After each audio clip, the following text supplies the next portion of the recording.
So, ladies and gentlemen, welcome to video number 3. This is the decider. We actually changed the civilizations. This game I am playing as the Seleucids and my opponent is playing as the Spartans. My idea was to make Archer Cav to annoy him and have a weapon which allows me to fight strong Spartan units such as Kiritai without directly engaging, but rather by shooting at them from the distance. So this was my general match plan, and let's see what happened in the game.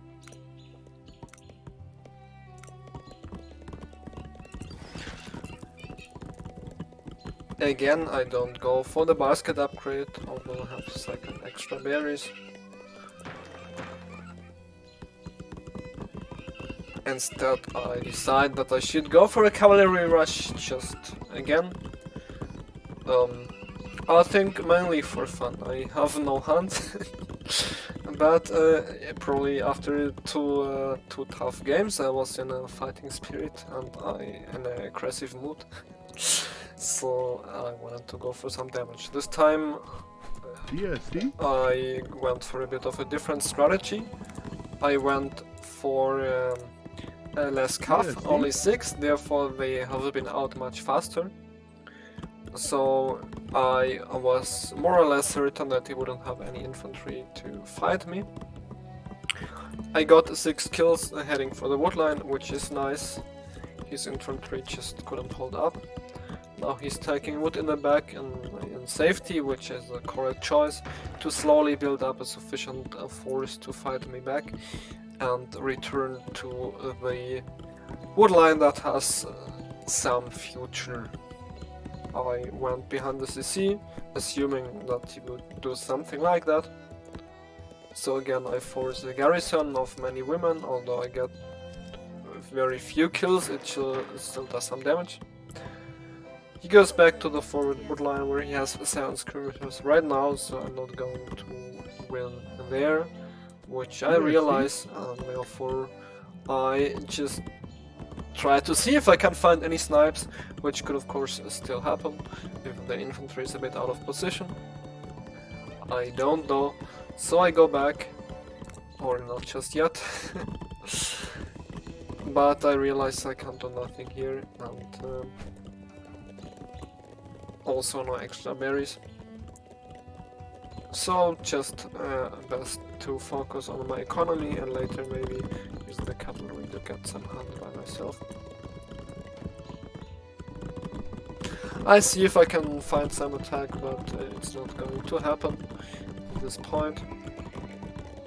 Just maybe like not allowing him to relax all too much. I go for 3 barracks right away to ensure I can keep up with his boom, unlike last game. And my strategy now was to get to P2 fast enough and then to go for Archer Cav. Population, I am slightly ahead because I caused a lot of idle time, made some kills also, so the rush was going fine. It was a smaller investment, only going for 6 cav, and therefore it was enough to pay off.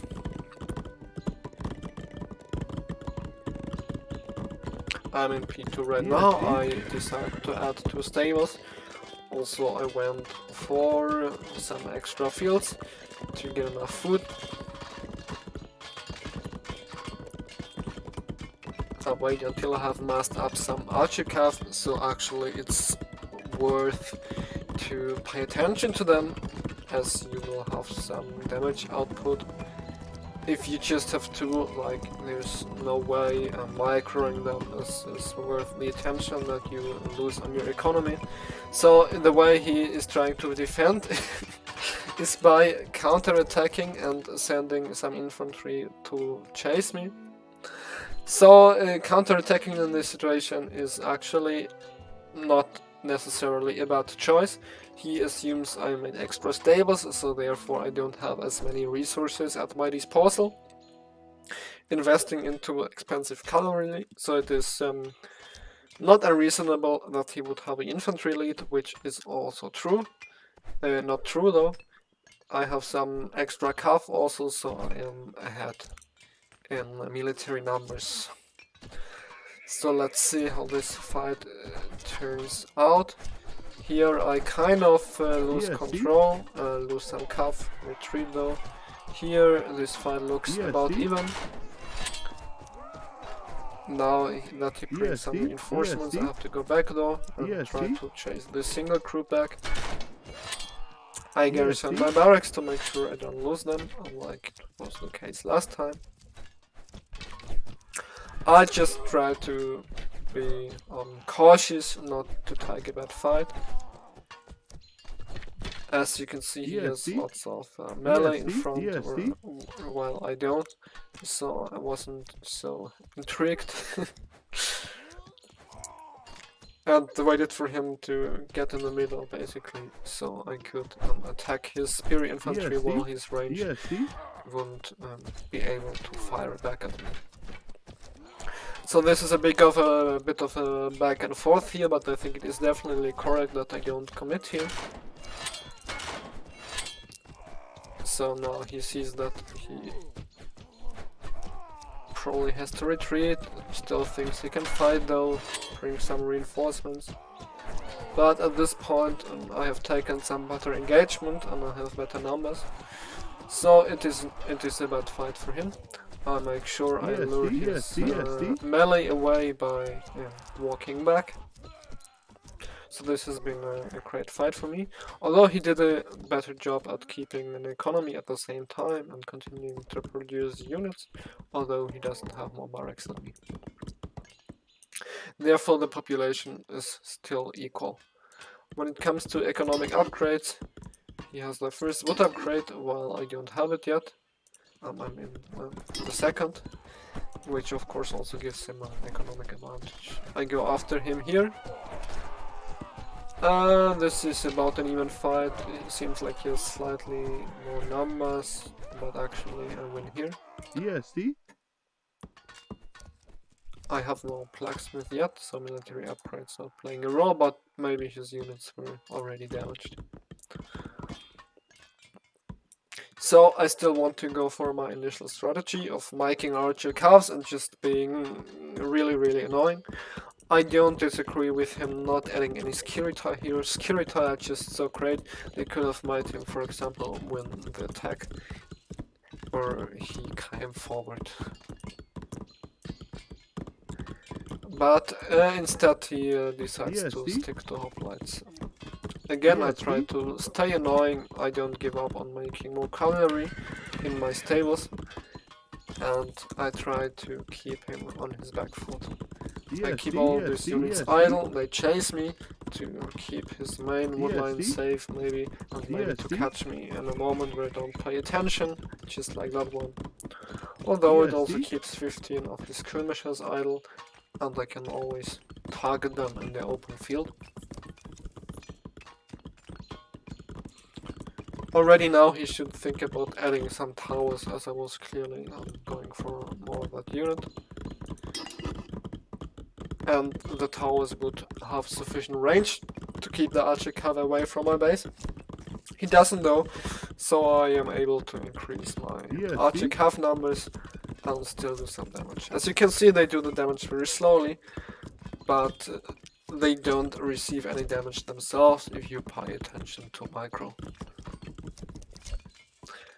So this is just a great annoyance, and I am sure he's really bothered by all of that. See, he decides to go elsewhere. He has enough of running back and forth, and instead tries to focus on another woodline. I see that though, so I continue following him. He has some towers now which do damage on my units.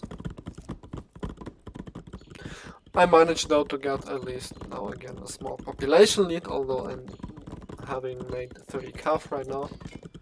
So you can see my harassment leads to some success. Again, I'm getting housed.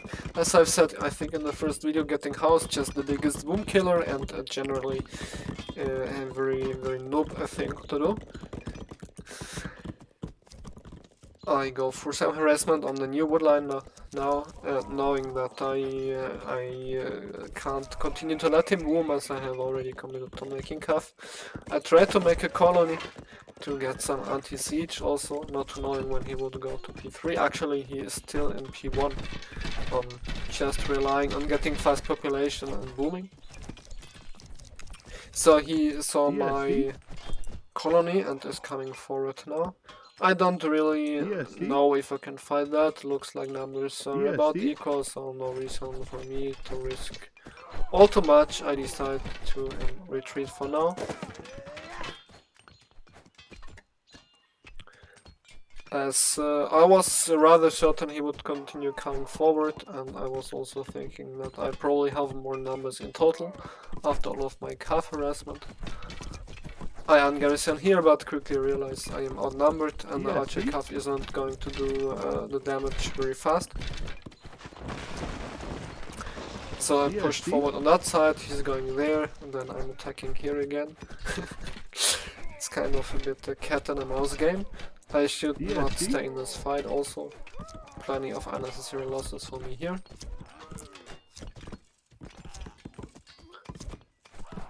Now he's attacking my cavalry, which can't, of course, win head-to-head. He split up again his attacking army, which makes me think I can take on this side of the combat.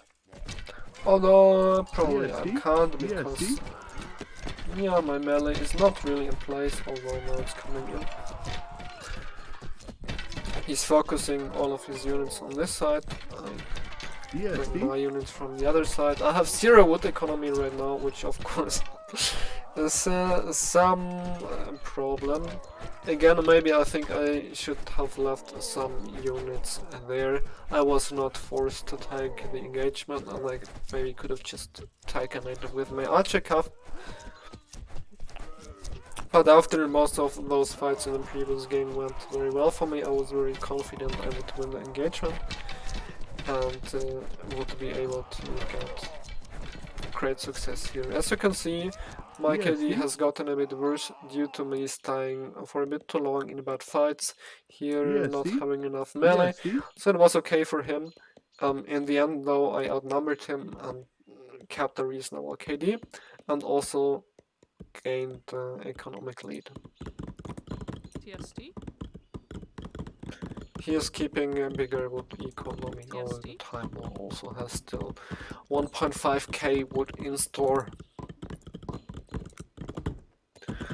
So I make a colony again. At this point the game still is very equal, and I try to continue.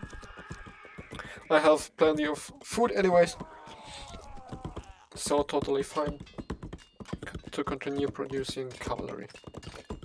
Also, I think I was feeling quite confident at this point. I didn't know he had so much infantry still on his back woodline, and assumed he lost most of it. So I was feeling good.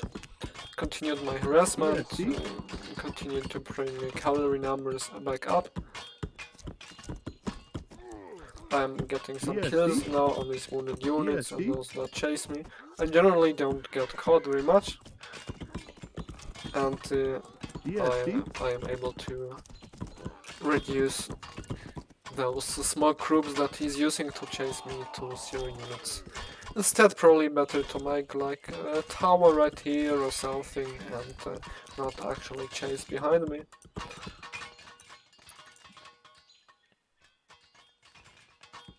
But now with all the towers, I still think maybe go to other side. I capture market, which would delay him to go to P3. I myself have some idols here. Some disastrous woodlines. As you can see, microing the archer calf just takes up a lot of attention. I have actually entered P3 now, so I'm going for a siege workshop. I'm very confident I can just end the game at this point. Also, my harassment finally pays off when I get a somewhat significant military lead. If we look at economy, the charts are pretty close by though. Actually, I go for Fortress here first, to play it safe and go for elephants, which I think is the correct choice, as you could have Skiri type, which just eat up ramps very quickly, so elephant's a better choice here, I believe. I am full pop right now, so I just see no reason to wait any longer. I have actually, I think, most military upgrades. Let's see. I have all the ranged upgrades, while cronelius is lacking the two last range upgrades, which gives me an advantage. Yes. I have a hero also, which helps my units to take down enemy buildings faster, because they get less health. Maybe not great. I think I just randomly clicked at some hero to have some support in the fight.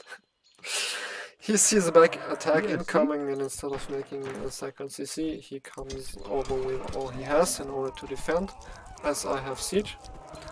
So the big clash is about to start. I went over there also to keep his economy busy, but now there's actually no more economy to keep busy. So let's look at the fight. You can see this time my melee infantry is in front. Actually, let's take a screenshot. This looks nice. Maybe we can use it as a thumbnail. Very well. And he doesn't have lots of spears in front, just skirmishes mainly, so great for me. He also doesn't snipe. Here he retreats some of his skirmishes to lure my melee away, which is a common tactic.